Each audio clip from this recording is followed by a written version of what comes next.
Hello दोस्तों, एक बार फिर से स्वागत है आप सभी का आप ही के अपने YouTube channel invest for life में।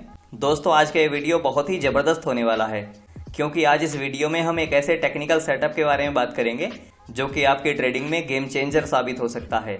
तो चलिए दोस्तों, स्टार्ट करते हैं अपने आज के इस वीडियो को और जानते हैं इस जैकपॉट टेक्निकल सेटअप के बारे में। दोस्तों, विलियम ओनील कहते हैं कि अगर कोई स्टॉक स्ट्रॉन्ग अप ट्रेंड में लगातार ऊपर जा रहा है और ऊपर जाते टाइम सेटअप क्रिएट कर रहा है तो फिर आप उसमें सेटअप के ब्रेकआउट पर किसी भी लेवल पर बाय कर सकते हो, क्योंकि ऐसा स्टॉक जल्दी ही ब्लास्ट हो सकता है और आपको काफी तगड़ा प्रॉफिट बनाकर दे सकता है। लेकिन जब विलियम ओनील इस कॉन्सेप्ट को सीख रहे थे तब उन्होंने नोटिस किया कि कुछ स्टॉक रेजिस्टेंस लेवल के थोड़ा नीचे सेटअप क्रिएट कर रहे थे। उस टाइम विलियम ओनील बाय करते थे अपर रेजिस्टेंस के ब्रेकआउट के ऊपर। तो जब तक विलियम ओनील उस स्टॉक को बाय करते थे तब तक वो स्टॉक एक सिंगल कैंडल में 12 से 15% भाग चुका होता था और उनकी स्ट्रेटेजी थी स्टॉप लॉस को कम से कम रखना। इस वजह से मैक्सिमम टाइम ऐसे सेटअप पर उनके स्टॉप लॉस हिट हो जाते थे और स्टॉक वापस से ऊपर भाग जाता था।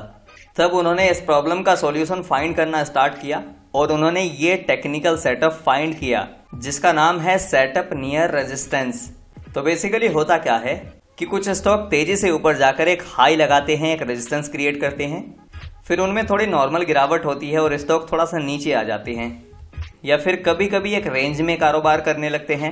अब स्टॉक में होता क्या है कि स्टॉक रेजिस्टेंस लेवल के थोड़ा नीचे सेटअप क्रिएट करता है और उस सेटअप का फिर वॉल्यूम के साथ में ब्रेकआउट होता है और स्टॉक वहां से ब्लास्ट हो जाता है। अब विलियम ओनील के अकॉर्डिंग अगर आपको ऐसा सेटअप किसी स्टॉक के अंदर देखने के लिए मिलता है तो आपको उसमें अपर रेजिस्टेंस के ब्रेकआउट होने का वेट नहीं करना चाहिए बाय करने के लिए। आपको सिंपल इसी सेटअप के ब्रेकआउट पर बाय करना चाहिए जो कि रेजिस्टेंस लेवल के नीचे क्रिएट हुआ है। अगर कोई ऐसा सेटअप आपको देखने के लिए मिलता है और उसके अंदर ब्रेकआउट हो रहा है तो फिर इसमें मैक्सिमम चांस होते हैं कि इसमें अपर रेजिस्टेंस का ब्रेकआउट भी होगा और स्टॉक उस लेवल को ब्रेकआउट देकर ब्लास्ट भी होगा। चलिए दोस्तों, इस सेटअप को कुछ लाइव एग्जांपल की मदद से समझते हैं टेक्निकल चार्ट पर।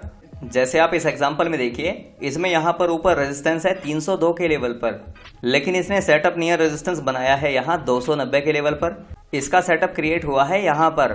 तो विलियम ओनील के अकॉर्डिंग आपको अपर रेजिस्टेंस के ब्रेकआउट का वेट नहीं करना चाहिए, बल्कि इसी बॉक्स का जब ब्रेकआउट हो इसी सेटअप का तभी आपको बाइंग कर लेनी चाहिए, जैसे आप आगे इस एग्जांपल में देख सकते हैं। तो जैसे आप यहाँ पर ध्यान से देखिए, विलियम ओनील के अकॉर्डिंग बाइंग का लेवल था 290 के आसपास का। तो अगर आप 290 के पास में बाय करते तो आपकी पोजीशन अभी भी प्रॉफिटेबल होती, लेकिन अगर आप यहाँ पर बाय करते तो आपकी पोजीशन या तो आपका स्टॉप लॉस हिट कर चुकी होती अब तक या फिर ब्रेक इवन पॉइंट के आसपास में होती। एक और एग्जांपल आप ये देखिए, यहाँ पर अपर रेजिस्टेंस है 82 के लेवल पर, लेकिन यहीं पर सेटअप नियर रेजिस्टेंस है 78 के लेवल पर। और जैसा कि विलियम ओनील ने कहा है कि अगर सेटअप नियर रेजिस्टेंस का ब्रेकआउट हो रहा है तो मैक्सिमम चांस होगा कि अपर रेजिस्टेंस का भी ब्रेकआउट होगा, जैसा कि आप इस चार्ट में देख सकते हैं। इस स्टॉक ने यह सेटअप बनाकर वॉल्यूम के साथ में ब्रेकआउट दिया और ये स्टॉक ब्लास्ट हो गया। जैसे आप इस चार्ट में एक और एग्जांपल देखिए, ऊपर रेजिस्टेंस है 555 के लेवल पर, लेकिन इसने सेटअप क्रिएट किया है 530 के लेवल पर ही। तो इन दोनों लेवल्स के बीच में डिफरेंस है अराउंड 5% का, यानी कि अगर आप इस नीचे वाले सेटअप के ब्रेकआउट पर बाय करोगे तो आप 5% ज्यादा प्रॉफिटेबल रहोगे अपर रेजिस्टेंस के ब्रेकआउट पर बाय करने के कंपैरिजन में। आप इस चार्ट में देख सकते हैं, स्टॉक ने ब्रेकआउट दिया और ब्रेकआउट देकर स्टॉक यहां से ब्लास्ट हो गया। यहाँ पर आप एक और एग्जांपल देखिए, इस स्टॉक में रेजिस्टेंस है अराउंड 690 के लेवल पर, बट इसने यहाँ पर सेटअप क्रिएट किया है 610 के लेवल पर। तो विलियम ओनील के हिसाब से आपको इसी सेटअप के ब्रेकआउट पर बाय करना चाहिए क्योंकि बड़े वॉल्यूम के साथ में ब्रेकआउट हुआ है। तो ध्यान से देखिए आगे, अगर आप इस सेटअप के ब्रेकआउट पर बाय करते तो यहाँ पर आपकी पोजीशन प्रॉफिटेबल रहती, लेकिन अगर आप अपर रेजिस्टेंस के ब्रेकआउट पर बाय करते तो मैक्सिमम चांस थे कि ये स्टॉक इस गिरावट में आपका स्टॉप लॉस हिट कर देता और वापस से ऊपर भाग जाता।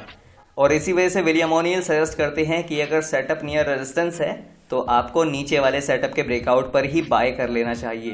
तो दोस्तों, ये था हमारा आज का वीडियो जिसमें हमने सेटअप नियर रेजिस्टेंस के बारे में बात की, जो कि एक जैकपॉट सेटअप है अपने आप में। ऐसा मैं नहीं कह रहा हूं, ऐसा कहना था एक बड़े ट्रेडर विलियम ओनील का। तो दोस्तों, आई होप कि आपको ये वीडियो अच्छा लगा होगा। अच्छा लगा हो तो लाइक शेयर जरूर करना।